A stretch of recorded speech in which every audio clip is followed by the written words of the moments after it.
Hello everyone, कैसे हैं आप सब लोग। सिविल सर्विसेज एग्जामिनेशन की प्रिपरेशन अगर आप इंग्लिश मीडियम में करना चाहते हैं then you are at the right place. Change the medium for UPSC is the name of the channel. Do subscribe this channel and share among all the Hindi medium aspirants, जिससे Hindi medium के selection के chances को और ज़्यादा enhance किया जा सके और ज़्यादा बढ़ाया जा सके। आप यूपीएससी की प्रिपरेशन अगर हिंदी मीडियम से कर रहे हैं तो आपको पिछले 10 से 12 सालों के रिजल्ट के बारे में बहुत अच्छी तरीके से पता होगा, राइट। अब मेन सबसे इंपॉर्टेंट क्वेश्चन जो आपके माइंड में आता है कि मीडियम चेंज किया जा सकता है, the answer is yes, it can be definitely change from Hindi to English, right. आप मीडियम को चेंज कैसे करें, how to change the medium, what one needs to do in order to change the medium from Hindi to English. आपको हिंदी से English में shift करने के लिए या आपकी कोई अदर लैंग्वेज है उससे आप इंग्लिश मीडियम में अगर यूपीएससी की प्रिपरेशन के लिए सिर्फ अपने मीडियम को चेंज करना चाहते हैं तो कैसे चेंज करें, how to change the medium. The answer is going to be here. See, this is the NCERT, this is the second chapter of the NCERT 6th class our pasts, okay. And ये ancient history की NCERT है और UPSC में अगर आपको medium change करना है उसके लिए the number is this, you can WhatsApp और call anything that you may like, alright. अब देखिए, सबसे पहले ये हमारा सेकंड चैप्टर है। अब इसमें अगर कोई फर्स्ट टाइम रीड करना स्टार्ट करता है तो कैसे हम रीडिंग को समझ सकते हैं। देखिए, अगर आपको सारी ग्रामर भी मालूम हो जाएगी तो भी बहुत सारी ऐसी चीजें हैं, क्योंकि जो आपकी ग्रामर है उसका मतलब क्या है, रूल्स एंड रेगुलेशंस होता है। रूल्स एंड रेगुलेशंस मीन्स अगर हिंदी में बात करें तो आपको इंग्लिश लैंग्वेज को समझने के लिए इंग्लिश लैंग्वेज को समझने के लिए रूल्स एंड रेगुलेशंस ही तो होते हैं, जैसे इज, एम, आर, ये आपकी हेल्पिंग वर्ब्स हो गई। तो क्यों बताई जाती हैं आपको कि इसको कहाँ पे यूज़ करना है, ठीक है ना। सब्जेक्ट बताया जाता है, पहले सब्जेक्ट लिखेंगे, फिर वर्ब आएगी, फिर ऑब्जेक्ट आएगी, ऐसे करके जो आपके सेंटेंस के स्ट्रक्चर बनते हैं वो सब एक रूल्स एंड रेगुलेशन में आते हैं। एंड सपोज करिए you have learned all the rules and regulation of the English grammar. Now when you start reading this any kind of book like be it NCERT, be it any other book, okay, so you will not find every single thing, vocabulary will not be there, because वो आपको सिर्फ rules बताएंगे, right, क्योंकि वो आपको सारी rules आपको पूरी सिखा दी जाएगी, फिर उस रूल्स को अप्लाई करना आपका काम है। तो ये इतना ज़्यादा कठिन काम नहीं है। तो सबसे पहले क्या करते हैं कि अगर कोई फर्स्ट टाइमर है वो अगर बुक को रीड करना स्टार्ट करता है तो ये सेकेंड चैप्टर है, आप जब इसको रीड करना स्टार्ट करेंगे तो आपको एक यहाँ पे हेडिंग मिलेगी, इसका मतलब है साइट्स लिखा हुआ है, साइट्स, ठीक है। अब इसका हिंदी मतलब आप लिख सकते हैं स्थान, जगह, या ऐसे करके, ठीक है, प्लेस। तो इसका मतलब अभी हमें सिर्फ इतना पता चला। अब जब हम इसको एंशिएंट इंडियन हिस्ट्री के हिसाब से, मिडिवल इंडियन हिस्ट्री के हिसाब से, या मॉडर्न इंडियन हिस्ट्री के हिसाब से, या ज्योग्राफी के हिसाब से जब हम रीड करना स्टार्ट करेंगे तो हमारे माइंड में साइट मीन्स क्या होता है, what does site mean to a UPSC aspirant, right. तो ये यहां पे एक्सप्लेन किया गया है।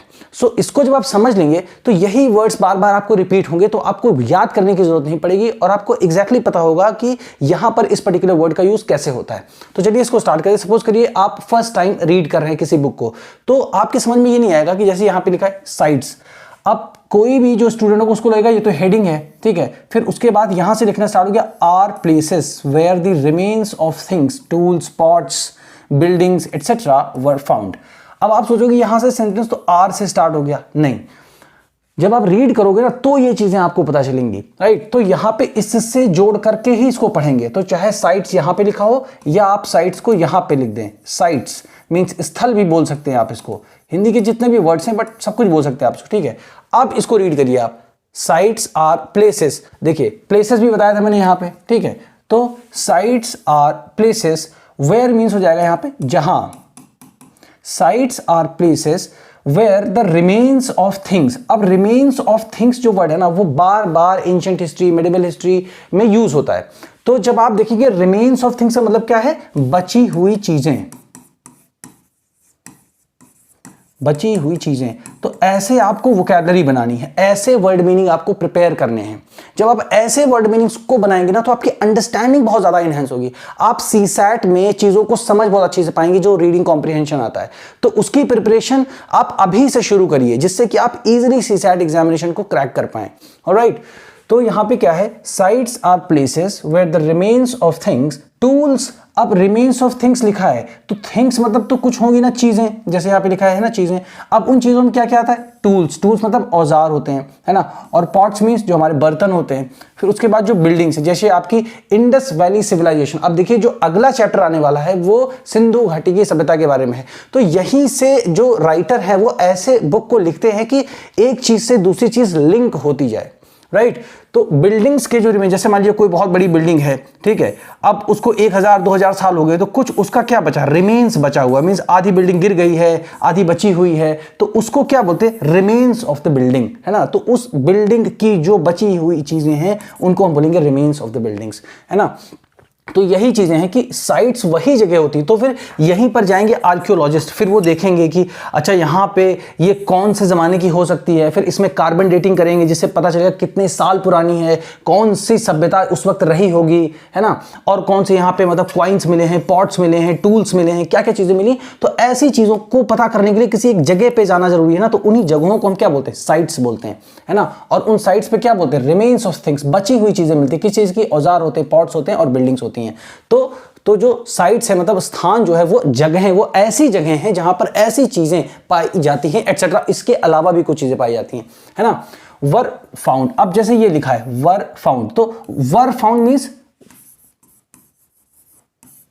पाई जाती थी, ऐसे करके आप समझ सकते हैं, है ना, वर फाउंड। अब देखिए आगे क्या है, these were made, these were made, these were made, बनाई जाती थी, प्रयोग की जाती थी, ये मतलब है। दीज वर, दीज मतलब ये जो चीजें हैं, ये सारी चीजें क्या की जाती थी, बनाई जाती थी, प्रयोग की जाती थी। मेड मीन्स बनाई जाती थी, वर मेड मीन्स बनाई जाती थी, यूज्ड।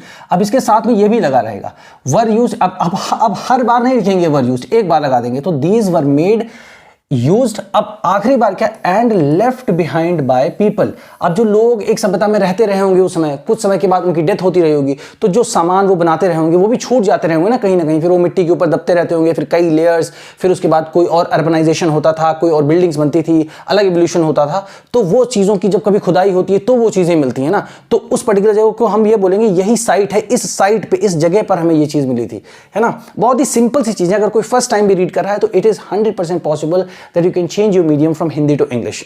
ऑलराइट, अब उसके बाद क्या बताया, दीज मे बी। अब आपसे कोई अगर मान लीजिए कुछ पूछता है कि क्या आप यूपीएससी के एग्जाम को फर्स्ट अटेम्प्ट में निकाल सकते हैं, तो आप ये बोल सकते हो मे बी, मतलब हो सकता है मैं निकाल ले जाऊं, हो सकता है पास हो जाऊं। तो इसका मतलब यही है, हो सकता है या हो सकता होगा, है ना। तो अब क्या है, these may be found on the surface of the earth. अब ये जो टूल्स हैं, जो आपके यहाँ पे हमारे बर्तन हैं, जो ये बिल्डिंग्स हैं ओल्ड टाइम की, है ना, इनको हम क्या कर सकते हैं, इनके बारे में यही बताया जा रहा है कि मे बी फाउंड, ये चीजें मिल सकती होंगी, है ना, मिल सकती होंगी। अब देखिए यहाँ पे सेंस आपको लगाना है, दीज मे बी फाउंड, है ना, दीज मे बी फाउंड, हो सकता है कि पाई जाती हो। कहां पर पाई जा सकती हैं, सरफेस ऑफ द अर्थ। अब जैसे ये आपका अर्थ का सरफेस है तो सरफेस के ऊपर ही मिल सकती हैं। फिर क्या है, इसको पढ़ेंगे, इसको उच्चारण ऐसे करेंगे, बरीड, ठीक है, इसको ऐसे पढ़ेंगे। बरीड मतलब क्या होता है कि दफन कर देना किसी चीज को जमीन के अंदर। तो हो सकता है कि बरीड अंडर द अर्थ, ठीक है ना। अब ये हो गया सरफेस और ये हो गया वर्ड अंडर। तो अंडर मींस नीचे और सरफेस मींस ऊपर, है ना, इसके ऊपर। तो हो सकता है कि जमीन के अंदर मिले या हो सकता है जमीन के सरफेस पर मिले, है ना। और मतलब या और कहां मिल सकती है, समटाइम्स मींस कभी कभी, आप इसको लिख सकते हैं कभी कभी, समटाइम्स कभी कभी, इवन अंडर वाटर, यहां तक कि, इवन मीन्स होगा यहां तक कि पानी में भी मिल सकती हैं, ठीक है, ऐसे करके मिल सकती हैं। अब देखिए मे बी का मतलब क्या है, मिल सकती हैं मतलब ऐसे संभावना बताया जा रहा है ना, संभावना। तो इसका मे बी का मतलब यह होता है कि पॉसिबिलिटी बताना, कि संभावना क्या है। तो हो सकती हैं, है नहीं बट हो सकती हैं, ऐसे ही इंग्लिश बोली जाती है, ऐसे ही समझा जाता है, ऐसे ही लिखा जाता है, ठीक है। अब इसके बारे में क्या बताने, you will learn more about different sites in later chapters. अब बताएं, आप सीखेंगे, यू विल लर्न, आप सीखेंगे, मोर मीन्स ज्यादा, और इसके अतिरिक्त भी आप और ज्यादा सीखेंगे। कब सीखेंगे, किस चीज के बारे में, डिफरेंट साइट्स के बारे में, ठीक है, इन लेटर चैप्टर्स। लेटर मीन्स बाद में आने वाले जो चैप्टर्स हैं उनमें आप चीजों को और ज्यादा तरीके से सीखेंगे। ऑलराइट, तो इस तरीके से अगर आप चीजों को पढ़ेंगे पढ़ेंगे, राइट। और जो इंपॉर्टेंट वोकैबुलरी मैंने आपको बताई है, अब आप एक बार वीडियो को रोकिए और उसके बाद खुद से इसको आप एक बार रीड करके देखिए। जब आप इसको खुद से रीड करेंगे ना, तो चीजें आपके माइंड में डेफिनेटली क्लियर हो जाएंगी। और सोचिए, अगर ऐसे ही आपको एक कोर्स लॉन्च करके दिया जाए पूरा एनसीईआरटी का, तो आपकी अंडरस्टैंडिंग कितनी इंक्रीज हो सकती है और आप कितनी फास्ट तरीके से चीजों को समझ सकते हैं और अपने सिलेक्शन के डेफिनेटली इंक्रीज कर सकते हैं चांसेस को आप। ऑलराइट, तो आप इस पर्टिकुलर वीडियो को हिंदी मीडियम एस्पिरेंट्स के बीच में ज्यादा से ज्यादा शेयर करें,